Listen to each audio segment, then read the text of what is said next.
Hello, friends. How are you? How are you this evening?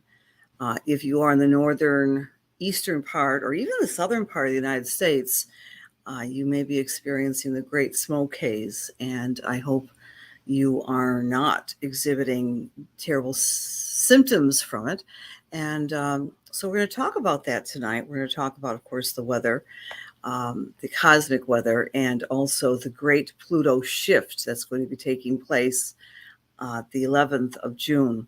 So, welcome, Jessica. Welcome, everyone, to Cosmic Connections. I'm Cassandra Joan Butler.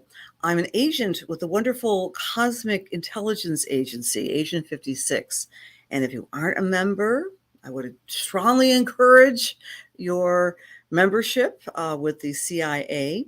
We are a smorgasbord of different astrologers from across the planet, all offering everything from webinars to the wonderful Time Lords periodical and so much more, how to learn astrology, et cetera, et cetera. So I'm a very proud member of the CIA, and I love wearing my CIA shirts saying that.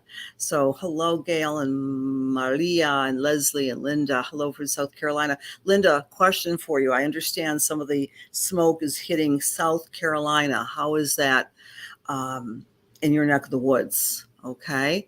Yeah, Lynn, it's been such a day, hasn't it? Oh my gosh. Hi, John. How are you, John? Great to see you. We're going to talk about fire. Fire. I know you got some fire in your chart. Hi, Christine. Welcome to see you. Joni, our fire friend. Sherry H. Hello, hello, Diane and Penny. And let us know where you're coming in from. Florida is connecting with Louise and Jessica.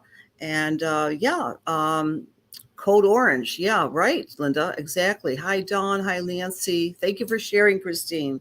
Sharing is caring. If you are so inclined, I appreciate you sharing this in real time as we're talking on Wednesdays. So, I have two things I want to talk about with you tonight. Number one, the after effects of the great full moon at 13 degrees of Sagittarius, which took place on late Saturday, 11:42. That's Eastern Daylight Time. It was 13 degrees, and I love the Sabian symbol. It is the Great Pyramid and the Sphinx. And the suggestion is, among other things, because symbols can be interpreted the way you would like to interpret them, that there are certain senses of wisdom which are timeless, and it represents spiritual alchemy. So take a look where you find Sagittarius and you're doing some alchemizing, or at least some downloads of information that can inspire you. So that's our full moon. And just breaking a little bit with tradition, usually I talk about the quarter moon, but I do want to talk about Pluto moving back into Capricorn this weekend. Among other things, when Pluto revisits, or when any planet revisits a sign, it's almost like going backwards to the future, right? So a planet retrogrades and the sign it had gone through since 2008. So it's a period of time by which the planet's energy is still doing the work in that sign of Capricorn. Please remember, Capricorn represents all things about control: governments, CEOs, big corporations, technocracy, oligarchy, you name it. It could be your boss, it could be you. But Capricorn represents this overreaching power. It's just a sign, right? It's the pyramid. On top of the pyramid is where Capricorn dwells. It's the sign of the mountain. So as Pluto goes back into Capricorn, it's going to shake up the foundations of the people in control. Call them what you will. Again, and also your own personal Capricorn. We always start with ourselves, right?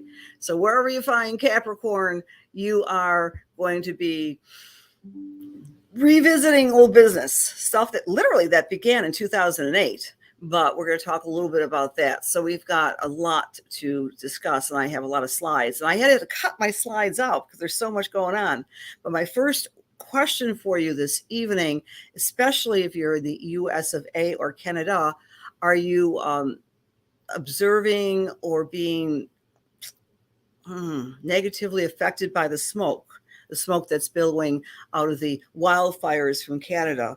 I know that, I mean, it's common sense. You want to stay indoors as much as possible, but I know some people have been having a really rough time with breathing and so forth. Okay. Oh, you're never too late, Jennifer. Hi, Angie. Great to see you. Yeah, we're calling out the tyrants. Yes, Jessica, we only have one more year to really take names. And my father used to have that expression. Well, anyway, we're going to talk a little bit about that tonight. Rewinding time. Exactly. Hi, Kathleen. Hi there, Miss lovely cousin. Oh, I know. I love talking to you. We have to do our Butler family thing sooner than later. The smoke is horrendous, says Kathleen. Yes. In Wisconsin. Wow. Yeah. Well, of course, it's closer to the border, too. Okay. Angry and weepy. You know, Jessica, I would look at, well, I have to look at your chart, I guess. But angry and weepiness might be the Pluto opposite Leo. We have Pluto opposite Leo, and Leo, Mars can create a lot of anger, and a lot of upset. So that's also been in our astrological, our astrological. Oh my boy, I'm so sorry. Your father Jeff died, Penny. We're our group condolences. Okay. Sorry to hear that, Penny. Hello, Carmeli from Australia. Lovely to see you. Hi, Marianne. And there's other folks. Thank you for being here, friends. I'd like to talk to you all. Smoke is horrendous. And butlers are a collection of firefighters. I was talking to my cousin today about fire and the firefighting that's going on up in Canada. So I'm going to talk about that with you all. All right. So here's our agenda. Number one, look to where 13 degrees of Sagittarius falls in your chart, because you are experiencing some form, hopefully, of revelation or clarity since Sunday or late Saturday night. You may have gotten this wild thought, and the wild thought has to do with freedom, liberty, and creativity, and the ability to speak your own truth. So that's number one. When Capricorn goes backwards and Pluto goes backwards in Capricorn this weekend until January of 2024, we're going to be observing some of the same things we were observing during the great CV years. That's the crisis of the virus, right? So CV. But let's bring some slides into the room. And so full moon and Pluto in Capricorn, ziggy zaggy energy. And so that full moon was on the rising sign of the United States of America. That's very pertinent. When I say US of A, what comes to mind, right? What's the temperament of the United States of America? Well, hopefully you throw some words like freedom, liberty, the ability to be self-actualized. Let's see, I think they said in the document, that famous document, we are designed to pursue our happiness. What's a happy sign? Sagittarius. So the moon is on top of the US's rising sign, right? So what that means is putting a light on the US on those qualities of liberty, freedom of expression, the Bill of Rights. So that's being in the short hairs, as it were, this week. Okay. Also, this full moon was in conjunct the sun. I'm doing a reading for the United States. It was in conjunct the sun. It was built that way. It was made that way. What's an inconjunct? An inconjunct is an aspect in astrology which is like irreconcilable differences. So there's always a wiggle room going on with the full moon in conjunct the sun. So there's always a lot of adjustment that has to be made. So that's what the full moon is talking to the sun of the US. And it's also in conjunct Vesta. What the heck is Vesta? Vesta means the fire. No kidding. Can't make this up. Vesta is the fire of spirit. And in all spiritual traditions, spirituality often is equated with fire. Fire, right? Holy Spirit, the spiritual fires in the Hindu religion, lighting candles, what have you. So that is our US chart. So of course I'm interested in what's happening in real time. And when I thought to myself, well, there's got to be something smoky going on, and Neptunian going on, because Neptune is the planet that obscures things. So smoke obscures things, fog obscures things. We can't see when things are smoky. And so I go back to the chart. So take a look at the chart. We've got Ceres, Ceres, which is the Earth Mother. It represents food as well. On top of the US is Neptune. And then we have Neptune has been playing around with Ceres in the US's chart for some time. So this is about the nature of the Earth Mother, Ceres, which we get the word cereal from. And we also have Neptune opposite Neptune. There's a little obscuring going on with this particular weather out there. Okay, that makes sense. The weather, smoke, Neptune, foggy. So, and then I said to myself, but why forest fires? Remember, Vesta is being activated, the fire of the inner self. And what causes forest fires or wildfires? Well, the answer to what causes wildfires, they're called wildfires, by the way. I want to get my language specific, not forest fires or wildfires. That takes into account, swampy lands, marshlands, etc. 85 to 90%, according to my mini research, are human in origin. So, for example, the actual U.S. government, the U.S. Forest Service did research from 2017 or 2000 to 2017, and they found that nearly 85% of wildland fires in the U.S. are caused by humans. Okay, does that replicate it? Sure is. National Geographic, the same thing. The other 85% are from human causes, unattended camps, discarded cigarettes, and arson. All right, so these are the reasons we get these wildfires out there. What have we been told? That it's been dry. Well, of course, it's probably drier in Western Canada, but we're still in spring. And, of course, we've been told that perhaps lightning triggered that. Now, lightning, which is what we call a natural cause, is only 10 to 15% according to the experts. So keep those figures in mind and do your own research. Don't trust me, do your own research. Of course, you don't want to trust anything that comes out of anyone's minds or mouths unless you do your own research. Remember this guy? That was a very clear message growing up. Smokey the Bear, only you can prevent wildfires. All right, because we want to put out our camp sites. There's not a lot of camping going on in my mind yet. I mean, we're not really in summer yet. But this fire, according to CBS, now I'm going to read this sentence to you, and I have problems trying to interpret it. Maybe you guys can help me. Dry, hot weather also breeds more lightning. In a normal season, half of Canada's wildfires are started by lightning. We just learned that 85% or only 10% is natural causes. But those fires account for more than 85% of wildfire destruction. Are you getting the impression that they're saying that 85% of wildfire is from natural causes? I think this is what this article is. You can look it up. It's CBS News. It just came out today. There's the HTTPS. There's the signature. That's a very confusing sentence, but clearly it's saying that human beings are not forming these fires. They're formed by other things. Okay? So, as Pluto moves into Capricorn, beginning this weekend until January of 2024, we are going to revisit the climate of the CV crisis. But it's going to be different. So put that aside. We're trying to figure out how these fires are started, right? This one in particular. But at the same time, when we have Pluto, which is power, manipulation, and control, this is an image I use for Pluto. I use this image for Pluto because a Pluto action is like a volcano. Because it spits up, it changes the landscape, and then something new is in its place.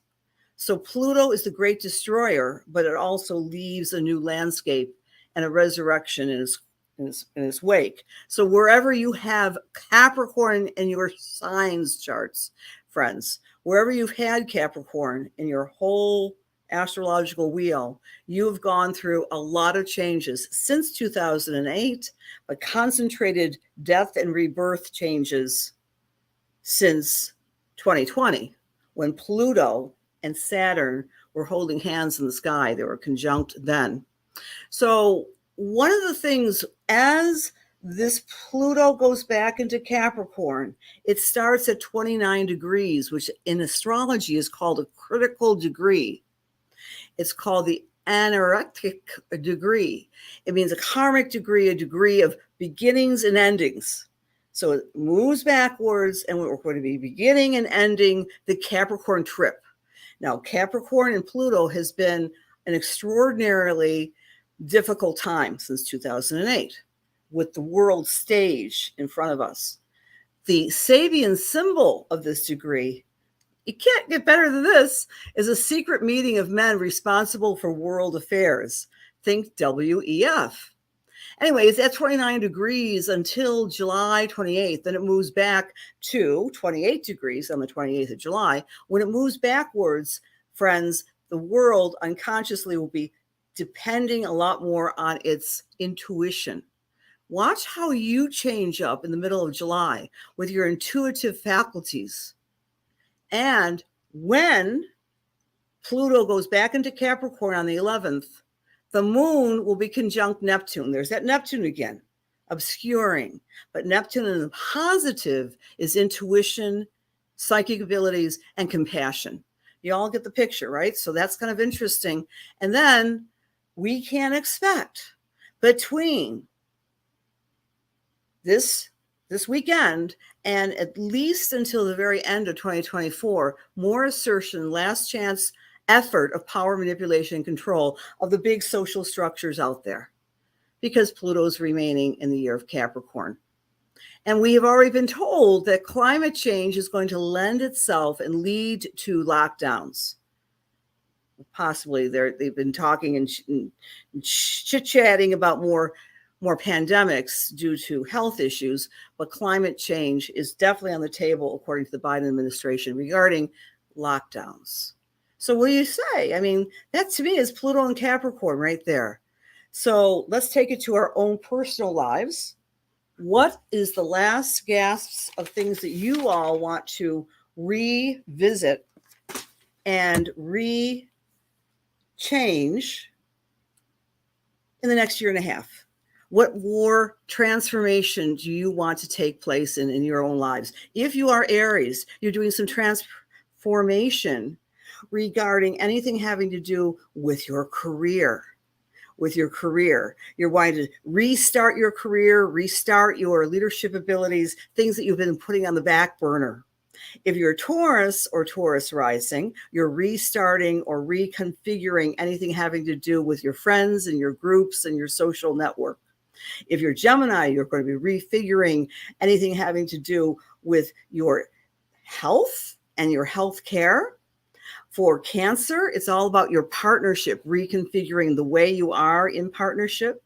For Leo, the way you are commanding your own personal power sources, your psychological, your emotional, your spiritual forces and power. For Virgo, you're configuring new ways of speaking your truth. For Libra, it's all about your home and family and redoing things that you've been putting off to create a stronger, more resilient family life. For Scorpio, you're refiguring your creativity. For Sagittarius, you're reconfiguring the way that you are spiritually. All eyes are on the Capricorn or Capricorn rising people for the next year and a half, because they're refiguring themselves. They're becoming stronger, more resilient, and more charismatic and asserting themselves. For our Aquarius friends, their income and how they're managing money. And for Pisces, the way they're communicating, and very importantly, the way they're thinking, the way they are communicating to themselves and to other people. So there you have it. We have a wonderful second chance to own our own authority, not the authorities out there, to become authoritative within ourselves, to be responsible to ourselves, to connect with our own sense of inner GPS, our inner longings, our inner divine grace, connecting to the God of our understanding in the next couple of years, because we're still going to be going through some lumpy, rumpy difficult times because the powers that be are having one last chance to go through their Pluto transformation. When I say they, I should say it, the power structures on the planet. So just be aware. And I thought this is so interesting because I always like to watch the news right before a major planetary shift.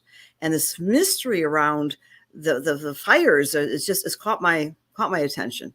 So again, always do your own research. Let's do a special gift to someone who's been so kind as to share this in real time, and you'll get a Lunar Lights Club video and some personalized horoscopes. All right, so the winner tonight is Tracy Paul Novilla. I didn't see you in the room tonight, but please, please, please, Tracy Paul, get in touch with me. I don't think I have your email or your birth information. I'll send that information out to you. All right. Now, tomorrow night, I'm going to be doing a more deeper dive into the Pluto moving back into Capricorn. You're all invited. Just go to my website. You can sign up. It's a Zoom. It starts at 7 p.m. That's Eastern Daylight Time. And I will analyze each of your charts during class. So I'll be giving a lot more information about the history of Pluto and Capricorn, which only comes around every 240, 50 years, right? Last time Pluto was in Capricorn was like in the late 18th century, around 1770. All right. So then we're moving into Pluto, into Aquarius. For those of you who are new to astrology, astrology is so much more than your own personal chart. It has a lot to do with the cycles that spin around us and affect us all, and the general collective. All right. Again, thank you for being here. And let's do some spiritual work. Oh, that's beautiful, Rose. You've been doing your painting and jewelry work. That's fabulous. Thank you for sharing, Jessica, so much. Hi, Michelle. Great to see you. You're recalibrating. I love it. Diana, great to see you. And thank you for your love too, sweetheart. Beautiful artist and humanitarian in the room. Okay, so Tracy is here, I hope. All right. If you're interested, Rhonda, just go to my website, or you can also just send me a text and I'll get you a link for tomorrow night's class. Would love to have you in class, all of you. Okay. Let us do some spiritual work. I shift my brain and go into right brain mode and say a little prayer. And how this works, if you're new, I simply close my eyes and I pick a couple people and I do a spiritual or mediumistic message, and I trust spirit, and I hope you will enjoy this. So, dear God, please allow me to serve. Please allow my words be filled with love and light, truth, inspiration, and healing for the highest and best as we align ourselves with the Holy Spirit. Amen.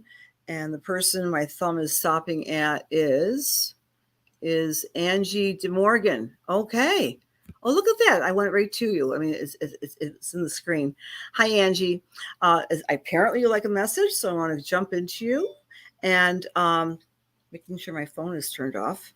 Whoops. Angie, as I'm tuning into your energy tonight, this is not the smoke.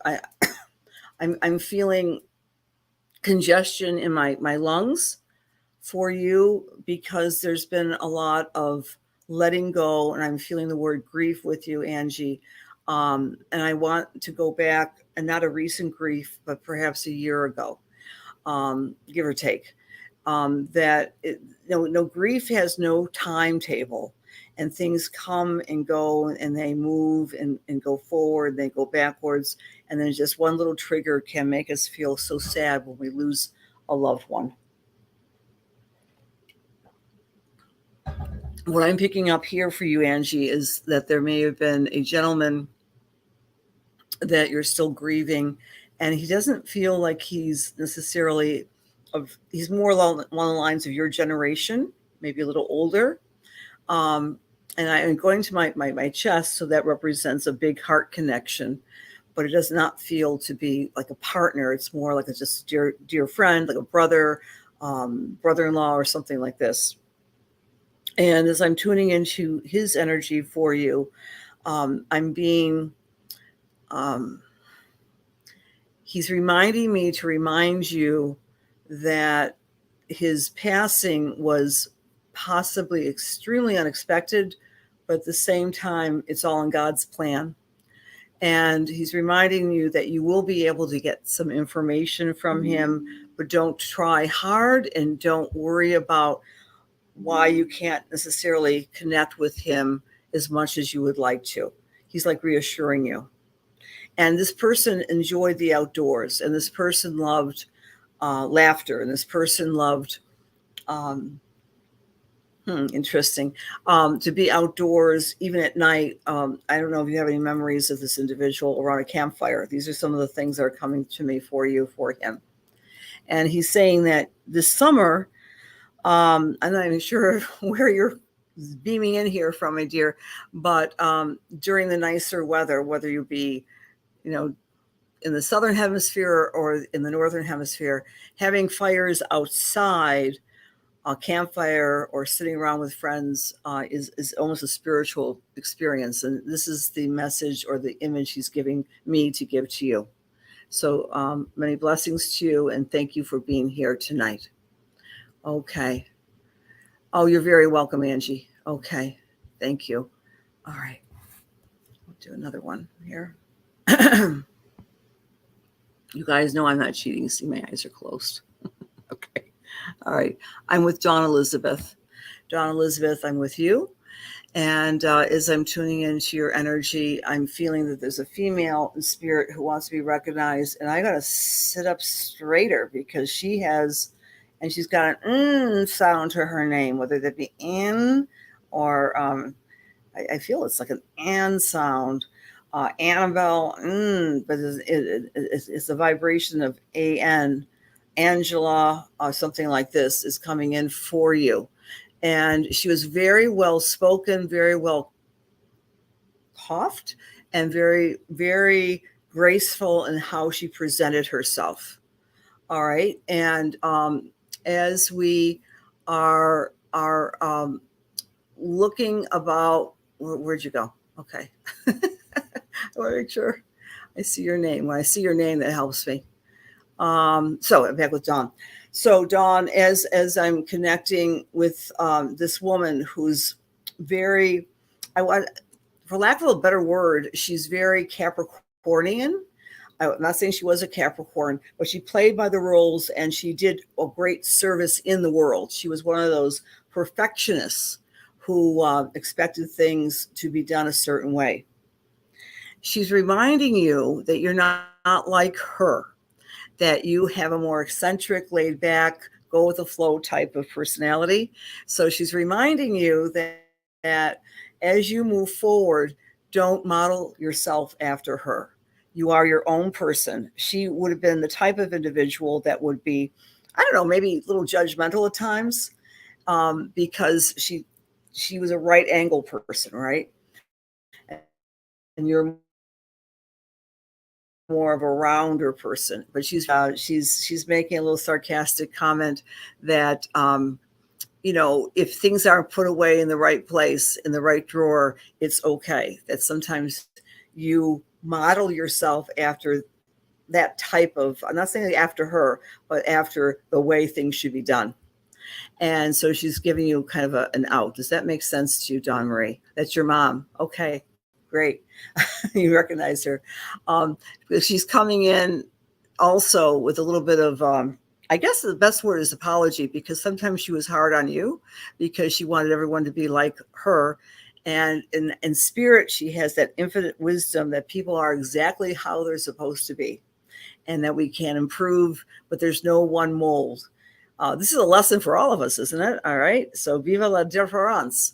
Some of us are really good at one thing and not the other. We should not try to impose our will upon other people. Just because we are good at one thing doesn't mean everyone has to have the same superpower.